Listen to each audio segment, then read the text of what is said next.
Hello fans of Moshpit Passion, my name is Kaio and right next to me is Terry of Alien Ant Farm. We will do an interview about their Korean tour. Hi everybody. So how is it so far? Because I saw that your first shows you played in front of the army, for example at the Rammstein base. So how special was that for you?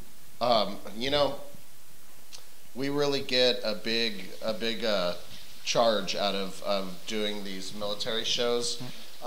You know, we do a lot of touring and play a lot of shows. We go everywhere and we play, and we've been doing it for years.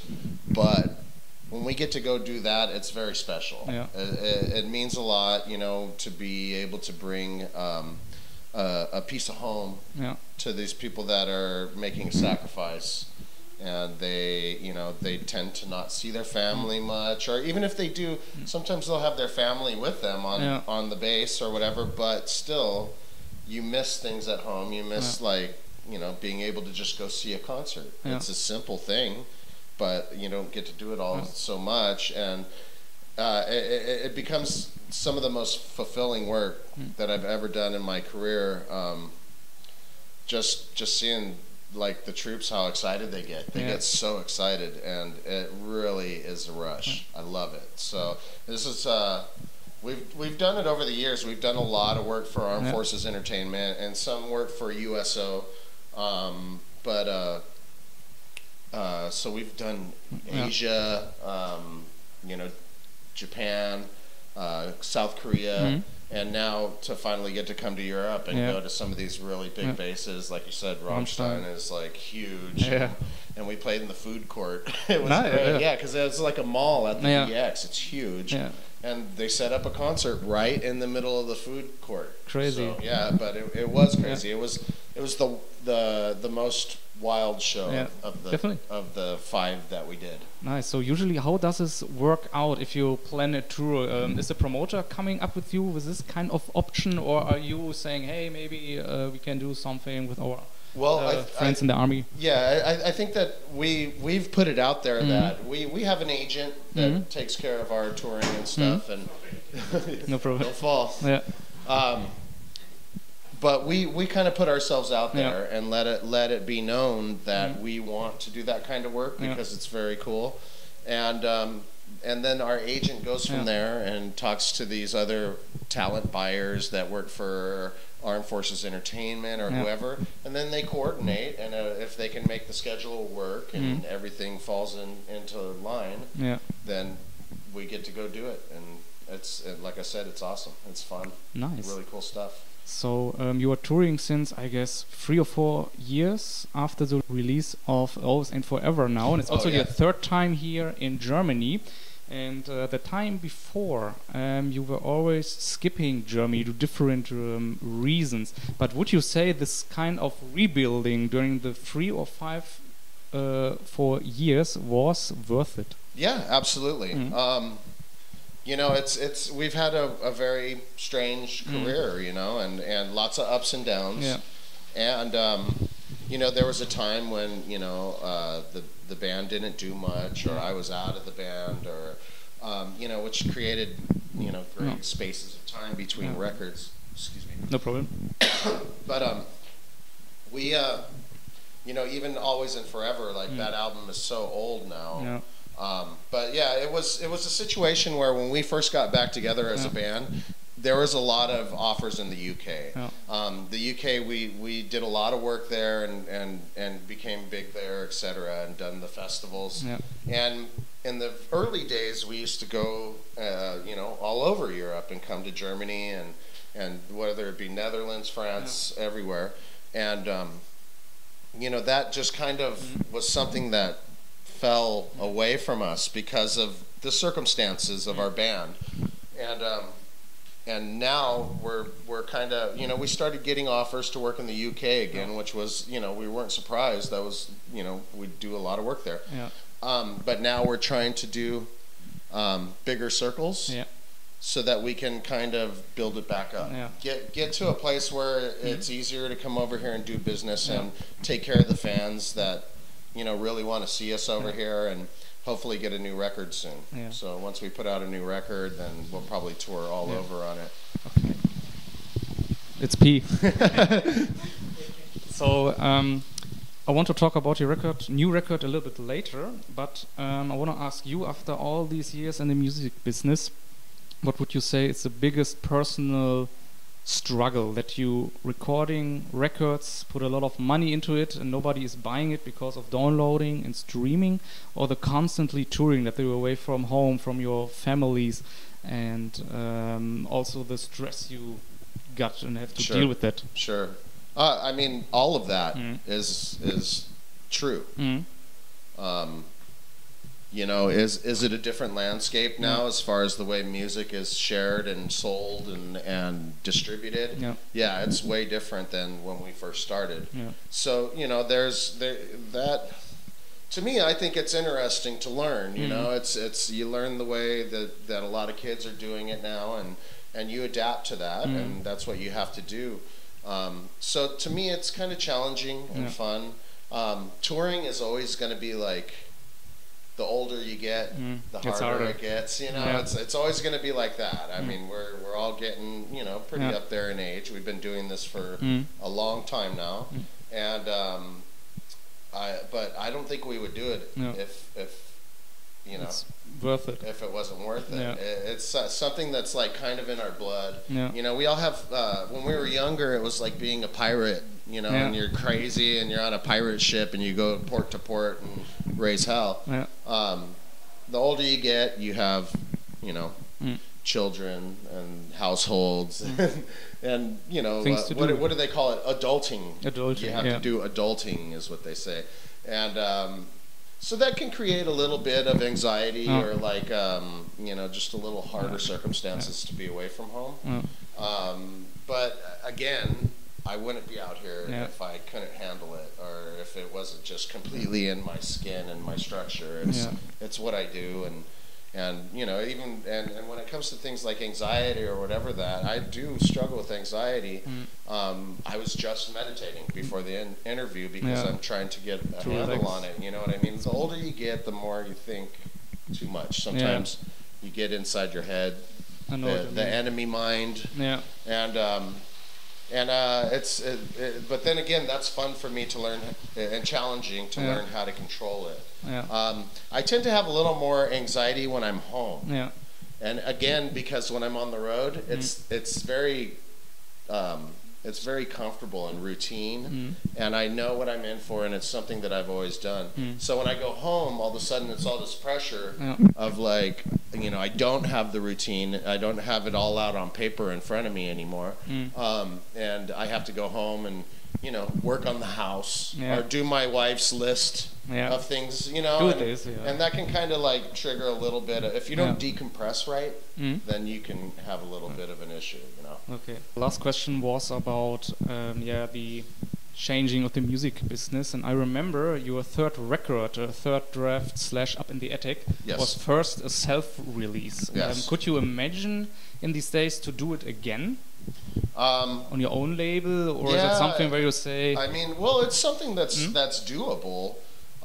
You know, every day this business becomes something that is not controlled by major labels or entities or you know, it's becoming a DIY world, and because of the internet, it kind of creates a great platform for people to get on.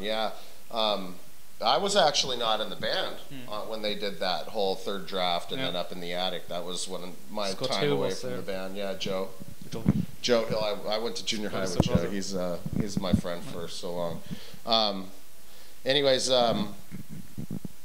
it's just different now, but it's fun to try and to learn. You know, there are things that I think that will always be needed for a while, like, you know, like whether it's terrestrial radio or, you know, record label distribution, stuff like that. It helps a lot. You know what I mean? But it is becoming a world where you can literally you can pilot your entire business like a small business on the web. And I see bands do it all the time. Definitely. There are a couple bands that are doing, I don't know, pledge campaign. You did the last record. You did also something similar to raise funds about it. Yep. And do you have maybe something to tell about a new record? Is there something in work? Well, we're working. Yeah. Yeah, definitely. Our last record, Always and Forever, was a bit of a weird situation. Like, we were with a label that just turned out not to be a good fit for us. And, you know, we tried, for the first time, we tried to do some co-writes where we write with other top-liner pop writers and stuff, and which was fun. It's great. I think it's awesome to spread my wings as a songwriter and, you know, try to get outside of my box. And it was fun to do this. Was it the most cohesive thing for us? Maybe not. I mean, it's pretty obvious when you listen to the record that there's these songs that were co-written, and then there's these songs that were ours, you know, like whether it's like Dirty Bomb and or Better Weather or our songs, and then there's other songs that we wrote. Definitely, you can hear it. Yeah, you can hear the difference. And to me, I think it's fine. I think that we've always been an eclectic band, and we've always straddled genre, for better or for worse. Sometimes it goes over the head. Sometimes people understand and get it. But I think that I think if I could have gone back, if I could go back and do it differently, I would. And I think that's why we're taking so much time now to get to a new record, is because we want to do it right. We don't want to fuck it up again. And or even let someone else fuck it up for us. You know what I mean? We want to do it right. So we're taking our time, and we're writing. We're writing music. We have a pile of new songs that we're just working on, keeping secret. So maybe I would guess next year for a release when everything fits. Yeah. I'd love to get something out this year, but the way things work in quarters, you know what I mean? And the fourth quarter is when, you know, it's like Christmas is coming, and a lot of bands are releasing their stuff. The big bands, like if it's like U2 and whoever else, that's what the fourth quarter is for. For us, it might be the most logical thing to sit tight until like the first or the second quarter. So maybe this time next year, hopefully. Hopefully. We'll see, fingers crossed. I really, really want to get I saw on the internet that a lot of old school fans request your records on vinyl. Yeah, I'm seeing that pop up a lot, actually. And I think that's cool, and I think it's something we'll get to, something we'll do.